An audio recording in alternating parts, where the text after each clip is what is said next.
नमस्कार, आप देख रहे हैं जनता टीवी और मैं हूं आपके साथ मनीषा सिंह। बुलेटिन की शुरुआत करेंगे इस वक्त की अहम जानकारी के साथ। बड़ी खबर, अहम जानकारी आ रही है इस वक्त सामने। प्रयागराज में उमेश पाल हत्याकांड से जुड़ी हुई बड़ी खबर आपको बताने जा रहे हैं। पुलिस मुठभेड़ में एक आरोपी को जेल कर दिया गया है। इस वक्त की अहम जानकारी, उमेश पाल हत्याकांड से जुड़ी हुई बड़ी जानकारी आपको बता रहे हैं कि पुलिस मुठभेड़ में एनकाउंटर के दौरान एक आरोपी को ढेर कर दिया गया है। वहीं मुठभेड़ में मारा गया है एक आरोपी। दो बदमाश मौके से फरार हो गए हैं।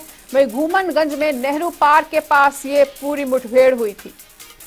तो राजूपाल हत्याकांड के मुख्य गवाह उमेश पाल और उनके सरकारी गनर की दिन दहाड़े हत्या करने वाले एक बदमाश को पुलिस ने ढेर कर दिया है। वहीं प्रयागराज पुलिस ने दावा किया है कि उमेश पाल हत्याकांड में शामिल अरबाज को मुठभेड़ में मार गिराया गया।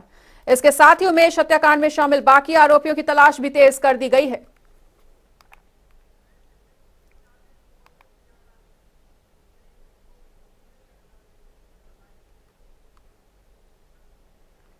और इसी बड़ी खबर पर अधिक जानकारी के लिए प्रयागराज से हमारे साथ सैयद जुड़ने जा रहे हैं। वहीं लखनऊ से हमारे साथ जुड़ चुके हैं तौकीर।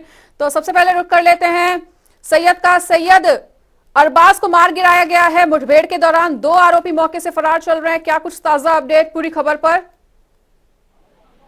जी मनीषा, बता दें कि जिस तरह से बाहुबली पूर्व सांसद अतीक अहमद का इस पूरे मामले में नाम आया था, उनके बेटे के नाम आने के बाद यहाँ लगातार पुलिस कार्रवाई और दबिश दे रही थी, जिसके बाद अतीक अहमद के लड़के के करीबी बताए जा रहे अरबाज को यहाँ पर मुठभेड़ में ढेर कर दिया। हम स्पॉट पे खड़े आपको ताजा तस्वीरें दिखा रहे हैं, जहाँ पर आप देख सकते हैं कि किस तरह से ये वही जगह है जहाँ पर मुठभेड़ हुई है और अरबाज को यहाँ पर गोली लगी है। नेहरू पार्क का वो जंगल है जहाँ पर अब कोई नहीं आता। कभी जमाने में ये एक बहुत खूबसूरत पार्क हुआ करता था। यह आपको मेन स्पॉट दिखा रहे, यहीं से छुप कर अरबाज फायरिंग कर रहा था, जिसके बाद पुलिस ने फायरिंग की है, उसको गोली लगी है और जिसके बाद उसे आनंद फानंद में एसआरएन अस्पताल ले आया गया है, जहाँ पर उसकी मौत हो गई है। फोरेंसिक की टीम और अन्य लोग यहाँ पर लगातार जांच जुटा रहे हैं। वही आला अधिकारियों की माने तो यहाँ पर पुलिस कमिश्नर प्रयागराज, अतिरिक्त पुलिस आयुक्त यहाँ आए थे और निरीक्षण करने के बाद वो यहाँ से एसआरएन अस्पताल के लिए पहुंचे हैं। साथ ही उनका कहना था कि थोड़ी देर में अपडेट किया जाएगा और मीडिया से बात की जाएगी। ये वही जगह है जहाँ पर मुठभेड़ हुई है। आज आपको अभी ताजा तस्वीरें दिखा रहे हैं नेहरू पार्क क्षेत्र की, जहाँ पर ये आज मुठभेड़ हुई है और यहाँ पर भारी पुलिस बल भी तैनात है। बिल्कुल, और इसी के साथ तौकीर का भी रुख कर लेते हैं। तौकीर, जिस तरह से पुलिस प्रशासन को भी हमने सुना और यूपी डीजीपी ने सख्त संदेश देते हुए स्पष्ट कर दिया है कि अगर यूपी में किसी भी तरह का अपराध सक्रिय होता है या किसी भी तरह का अपराधी अपराध को अंजाम देने की कोशिश करता है तो उसकी अब खैर नहीं। देखिए, उमेश पाल हत्याकांड को जिस तरह अंजाम दिया गया, जिस तरह से बदमाशों ने घेरा बंदी कर मुंह का खोल कर और असलहों से ताबड़तोड़ फायरिंग की गई, बम का इस्तेमाल किया गया, तो कहीं ना कहीं ये पूरी तरह से चैलेंज है। पुलिस को चेतावनी दी गई, पुलिस को नहीं बचाया कि पुलिस इसको चैलेंज के तौर पर लिया भी। बताया भी जा रहा है कि जो अरबाज आज मुठभेड़ में मार गिराया गया है, ये उसी क्रेटा कार में सवार था जिस गाड़ी से बदमाश उतरे थे, उसी क्रेटा कार को अरबाज चला रहा था और फिलहाल इसकी तलाश तेज करके और लगातार दबिशें दी जा रही थी। लखनऊ के भी कई बड़े अधिकारी जो हेडक्वार्टर में बैठते हैं वो भी लगातार कैंप किए हुए इलाहाबाद में और लगातार दबिशों का दौर जारी है वहाँ पर। फिलहाल अरबाज के साथ ही दो और बताए जा रहे हैं जो मुख्य आरोपी हैं, जो नामजद है उस पूरी एफआईआर में, उनको भी हिरासत में लिया गया और जल्द ही एक बड़ी कार्रवाई और देखने को मिल सकती है। लेकिन जिस तरह से वारदात को अंजाम दिया गया, कहीं न कहीं कोई जमीन को वापस पाने की जद्दोजहद नजर आती है। वर्चस्व को बरकरार रखने के लिए उस वारदात को अंजाम दिया जाता है। जिस तरह से खुलेआम फायरिंग की गई, ताबड़तोड़ फायरिंग की गई और 9 से ज्यादा लोग अभी तक इसमें चिन्हित हो चुके हैं, उस वारदात में शामिल थे। क्योंकि अभी तक पहचान को लेकर भी संशय बरकरार है, क्योंकि पुलिस ने भी कोई भी खुलासा नहीं किया है और अभी तक इस बात की जानकारी नहीं दी है कि आखिर इस वारदात को किस गैंग ने अंजाम दिया, क्या भाड़े के शूटर मंगाए गए। बिहार और मध्य प्रदेश से भी जानकारी जुटाई जा रही है कि वहाँ की जो कुख्यात अपराधी हैं, क्या उन्होंने उस तरह की वारदात को अंजाम दिया है या इसके अलावा कुछ और अपराधी जो इलाहाबाद से जुड़े हैं, हाल ही में वो जेल से भी बाहर आए हैं, तो उसका भी डेटा जुटाया जा रहा है कि आखिर वो जो अपराधी, जो पेशेवर अपराधी हैं, वो जो जेल से बाहर निकले हैं, उनका क्या ब्यौरा है। तो कई तरह के रिकॉर्ड खंगाले जा रहे हैं, पुरानी फाइलें खंगाली जा रही हैं। अब बड़ी कार्रवाई देखने को मिलेगी। माना यह भी जा रहा है कि आज की रात काफी भारी हो सकती है ऐसे बदमाशों पर। बिल्कुल, एक बार फिर से चलते हैं सैयद के पास। सैयद, ये भी जानना चाहेंगे कि सूत्रों के हवाले से ये खबर सामने आ रही है कि एक पुलिसकर्मी भी इस एनकाउंटर के दौरान घायल हुआ है, तो अभी उनकी क्या हालत बनी हुई है और क्या कुछ ताजा जानकारी? वहीं इस एनकाउंटर के दौरान जो कि धूमनगंज एसओ है राजेश मौर्य, उनके हल्के से हाथ में चोटें आई, कुछ खास चोट नहीं आई, उनकी स्थिति पूरी सामान्य है, कोई तरह की ऐसी बात नहीं है जिसको लेकर इसका वो चर्चा किया जाए। मगर सबसे बड़ी बात है कि जिस तरह से कार्रवाई की गई है, ये अपने आप में लोगों का अभी भी कहना है कि राहत तब मिलेगी जब मेन इसमें अभियुक्त के ऊपर इस तरह की कार्रवाई होगी। बिल्कुल ताकीर, क्या लगता है कि कब तक बाकी आरोपियों की गिरफ्तारी हो जाएगी और इस पूरे मामले में अब कौन सी दिशा आगे दिखती हुई? देखिए, इस पूरे मामले में 50 से ज्यादा टीमों को लगाया गया है। अलग अलग प्रदेशों में भी जो पुलिस की टीमें हैं वो कैंप कर रही हैं। मध्य प्रदेश, बिहार, खासकर ऐसी जगहें हैं, नेपाल, जहां पर बदमाशों के भागने की पूरी संभावनाएं थी, ऐसी जगहों पर भी पुलिस की जो टीमें हैं उनको लगाया गया है। और इसके अलावा जो आपने सवाल किया कि जो नेपाल हत्याकांड में सिपाही गंभीर रूप से घायल हुआ था, उसका इलाज फिलहाल लखनऊ के पीजीआई अस्पताल में चल रहा है। स्थिति नाजुक बनी हुई है। इसमें हत्याकांड में एक सिपाही की और मौत हुई थी, उसका भी माना जा रहा है कि अभी तक किसी तरह की कोई मुआवजे की घोषणा नहीं की गई सरकार की तरफ से। उसको लेकर के मांग की जाएगी, पुलिस इसको लेकर पुलिस अधिकारी की है।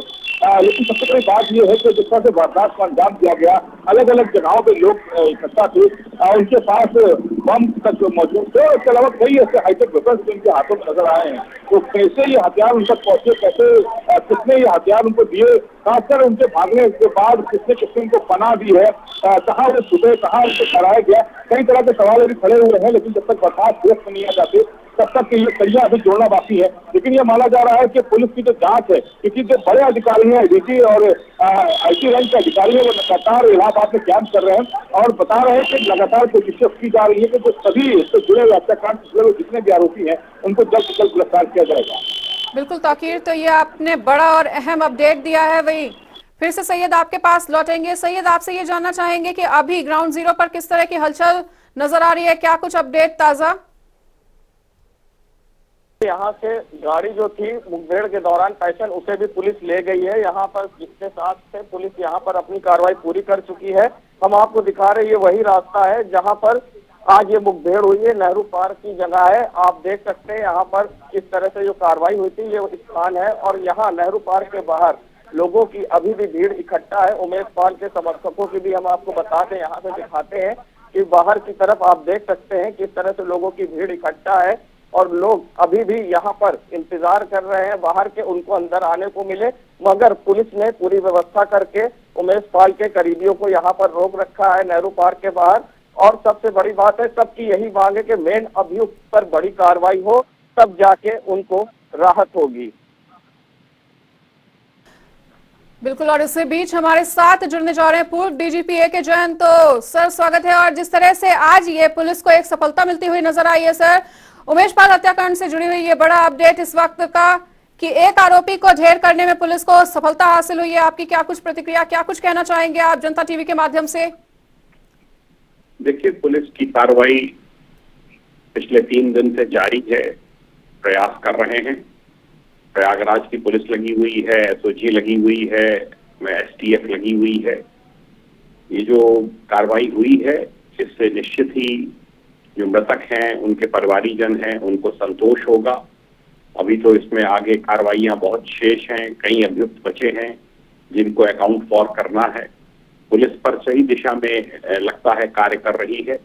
घटना का अनावरण उनके हिसाब से उनके संज्ञान में आ चुका है कि कौन कौन अपराधी इसमें लिप्त हैं और वो कार्रवाई के रास्ते में आगे अग्रसर है। बिल्कुल सर, और जिस तरह से ये पूरा मामला जब घटित हुआ उसके बाद से ही यूपी के लॉ एंड ऑर्डर पे एक बड़ा सवालिया निशान खड़ा हो रहा था, लेकिन एक बार फिर से पुलिस प्रशासन ने और लॉ एंड ऑर्डर ने ये स्पष्ट कर दिया है कि यूपी में कभी भी किसी भी तरह के अपराध और अपराधियों की खैर नहीं, और अगर कोई भी ऐसी हिम्मत दोबारा जुटाता है तो उसे बख्शा बिल्कुल भी नहीं जाएगा। जी बिल्कुल, कोई प्रश्न चिन्ह लगने का सवाल नहीं है। देखिए, एक आध घटना है, 25 करोड़ का प्रदेश है। विकास दुबे के कांड के बाद ये पहला ऐसा कांड हुआ है जिसमें कि एक पुलिसकर्मी हमारा शहीद हुआ है और पुलिस ने इसको तत्परता से इसमें कार्रवाइयां प्रारंभ की हैं और मुझे पूरा विश्वास है कि सभी अपराधी जो इसमें लिप्त हैं, साजिश में हैं, चाहे वो जेलों में बैठे हैं, वो सब अपने अंजाम तक पहुंचाए जाएंगे। बिल्कुल सर, हमारे साथ जुड़ने के लिए आपका बहुत बहुत शुक्रिया। तो अभी हमने सुना पूर्व डीजीपी ए.के. जैन जी को, जिन्होंने तमाम बातों को हमारे सामने रखा और उन्होंने ये स्पष्ट किया कि यूपी में जो पुलिस प्रशासन है वो पूरी तरह से सक्रिय है और लगातार अगर इस तरह की वारदातें भी सामने आएंगी तो अपराधियों को बख्शा नहीं जाएगा। फिलहाल तीनों सहयोगियों का हमारे साथ जुड़ने के लिए बहुत बहुत शुक्रिया और ए.के. जैन जी भी हमारे साथ जुड़े, उनका भी बहुत बहुत शुक्रिया। दिल्ली के उप मुख्यमंत्री मनीष सिसोदिया को सीबीआई ने दिल्ली आबकारी नीति घोटाला मामले में गिरफ्तार कर लिया है। वहीं सिसोदिया कल सुबह करीब 11 बजे सीबीआई मुख्यालय पहुंचे थे, जहां करीब 8 घंटे की पूछताछ के बाद उन्हें गिरफ्तार कर लिया गया है।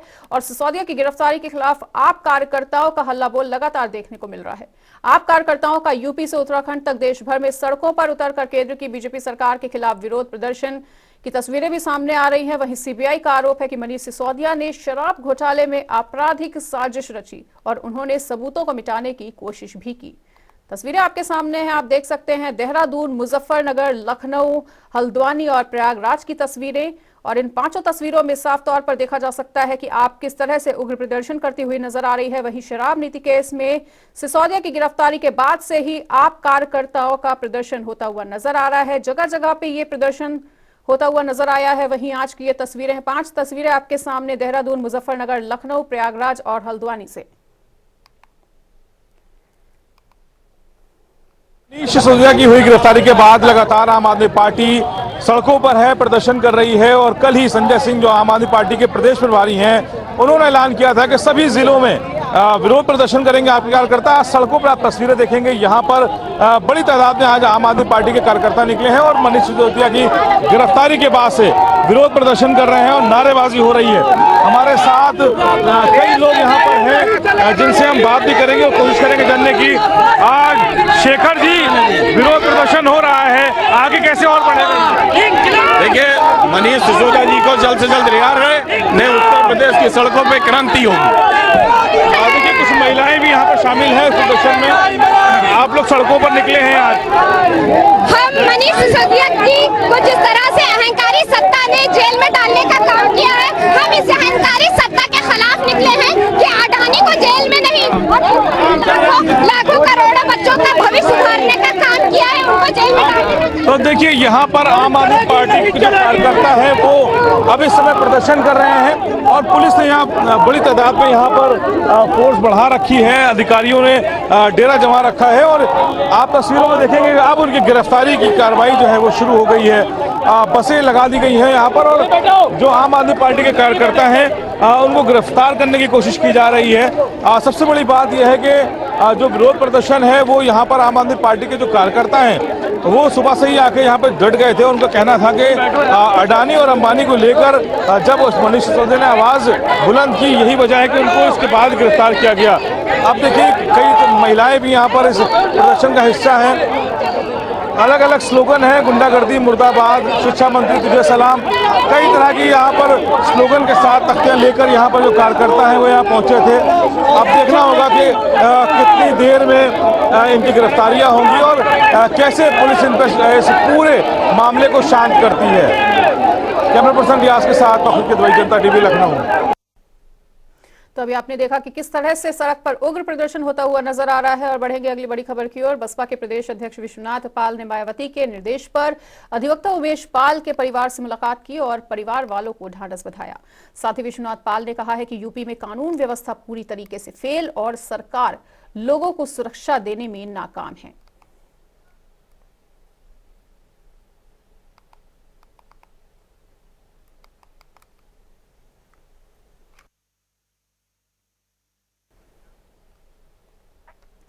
प्रयागराज शहर के धूमनगंज इलाके में दिन दहाड़े हुई हत्या से पूरे इलाके में सनसनी फैली हुई है। वहीं उमेश के परिवार वालों को न्याय दिलाने के लिए और आरोपियों को जल्द से जल्द सजा दिलाने के लिए इलाहाबाद हाई कोर्ट के वकील भी धरने पर बैठ गए हैं।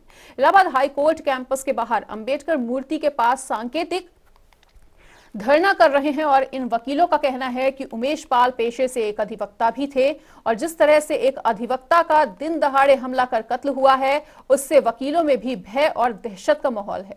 वकील इस पूरे मामले की स्पीडी ट्रायल और दोषियों की जल्द से जल्द गिरफ्तारी की मांग कर रहे हैं।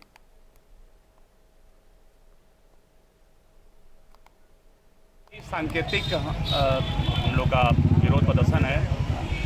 निशंस हत्या हुई है एक अधिवक्ता की जो हाईकोर्ट बार एसोसिएशन का सदस्य भी था, और एक पुलिसकर्मी जो उनके साथ था, दोनों की हत्या हुई है। कालीकोट और खाकी दोनों पर हमले हुए हैं। उसके अलावा एक अलग से जो पुलिसकर्मी है वो इस समय आई हैव बीन टोल्ड कि ही इज क्रिटिकल पोजीशन। मांग क्या है? मांग ये है कि सुरक्षा दी जाए उन परिवारों को जेड श्रेणी की। दूसरी मांग है कि त्वरित ट्रायल किया जाए, जो विवेचना हो वो तय मानदंडों पर और तय निर्देश के अनुसार किए जाए। उधर रक्षा मंत्री राजनाथ सिंह के बेटे नीरज सिंह आज एक निजी कॉलेज के कार्यक्रम में शामिल होने के लिए पहुंचे और नीरज सिंह ने बताया कि लखनऊ में कौशल महोत्सव का आयोजन होने जा रहा है। अभी कुछ दिन पहले ऐतिहासिक कार्यक्रम का लखनऊ गवाह बना था और उन्होंने आगे कहा कि हमने ग्लोबल इन्वेस्टर्स समिट होते हुए देखा है। 18,000 से अधिक कंपनियां प्रदेश में आई हैं और प्रदेश में लगभग 35,000 लाख करोड़ रुपए के एमओयू साइन हुए हैं। पहली बार झांसी बुंदेलखंड में 40,000 करोड़ के एमओयू साइन हुए हैं। इसका मुख्य उद्देश्य 9 लाख से ज्यादा रोजगार सृजन होंगे। वहीं लखनऊ कौशल महोत्सव का आयोजन भी किया जा रहा है।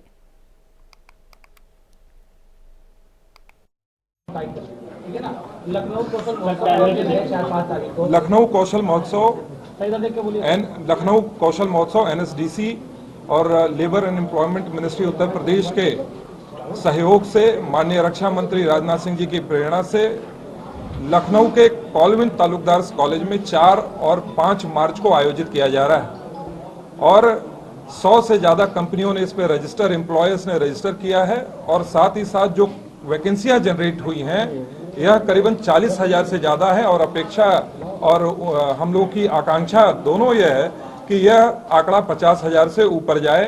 रोजगार के माध्यम से लोगों के जीवन में खुशहाली, उनका सशक्तिकरण करना, यही इस पूरे कार्यक्रम का उद्देश्य है। उधर राजधानी देहरादून की कैंट कोतवाली क्षेत्र में बीते रोज खनन से भरी ट्रैक्टर ट्रॉली के जरिए सिपाही पर जानलेवा हमले के मामले में मुख्यमंत्री पुष्कर सिंह धामी ने सख्त रुख अपनाया है। वहीं मुख्यमंत्री पुष्कर सिंह धामी ने डीजीपी को तत्काल सख्त एक्शन लेने के आदेश दिए हैं। वहीं डीजीपी ने 4 अभियुक्तों की तत्काल गिरफ्तारी के निर्देश और वांछित अपराधियों पर इनाम घोषित करने की भी बात कही है।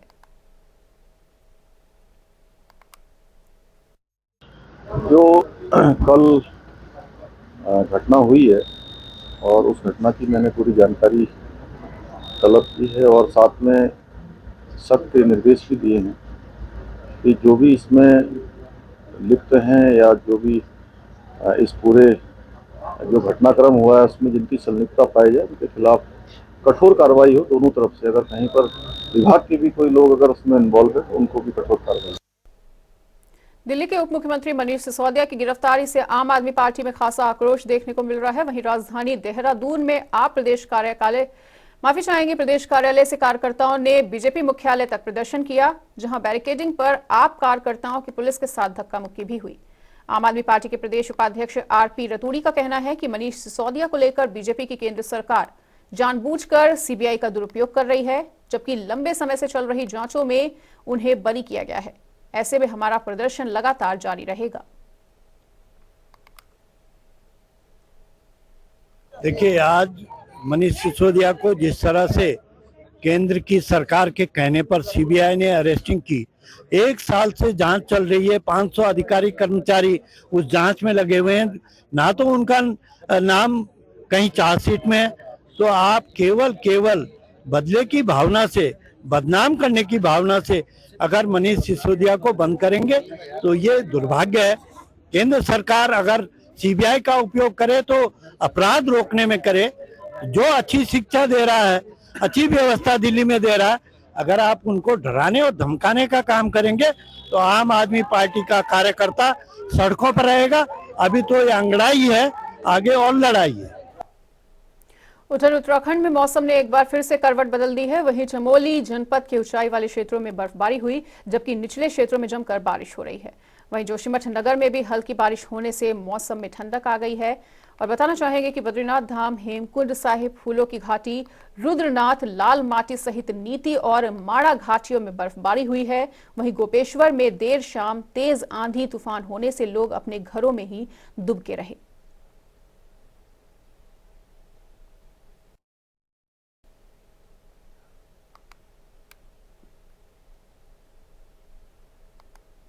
होली के चलते राजधानी देहरादून में रेलवे यात्रियों को आज जीआरपी पुलिस ने जागरूक किया है और इस दौरान रेलवे स्टेशन पर अभियान चलाकर जीआरपी पुलिस ने ट्रेन के अंदर चेकिंग की। साथ ही यात्रियों को जागरूक करते हुए पुलिस ने गौरा शक्ति ऐप की जानकारी भी दी है। वहीं जीआरपी थानाध्यक्ष का कहना है कि होली के दौरान काफी आवाजाही लोगों की रहती है, ऐसे में लोगों को जागरूक करने के साथ ही चेकिंग अभियान भी चलाया जा रहा है।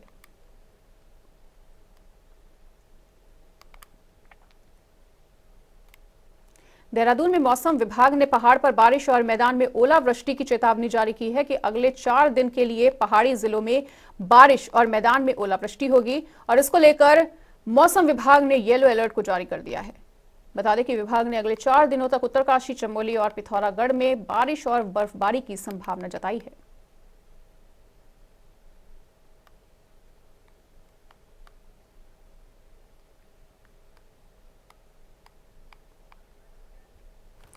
तो मैदान में ओलावृष्टि को लेकर येलो अलर्ट को जारी किया गया है। अगले 4 दिनों तक बारिश और बर्फबारी की आशंका जताई गई है। देहरादून में मौसम विभाग ने चेतावनी दी है, पहाड़ पर बारिश की भी चेतावनी दी गई है और सैलानियों को किसी तरह की परेशानी ना हो, इसके लिए येलो अलर्ट जारी करते हुए पुलिस प्रशासन द्वारा तमाम अपीलें की जा रही हैं कि वो अपना ख्याल रखें और जब तक जरूरत ना हो घरों से बाहर ना निकले। फिलहाल यहाँ पर रुकेंगे छोटे से ब्रेक के लिए। खबरों का सिलसिला लगातार जारी है, देखते रहिए जनता टीवी।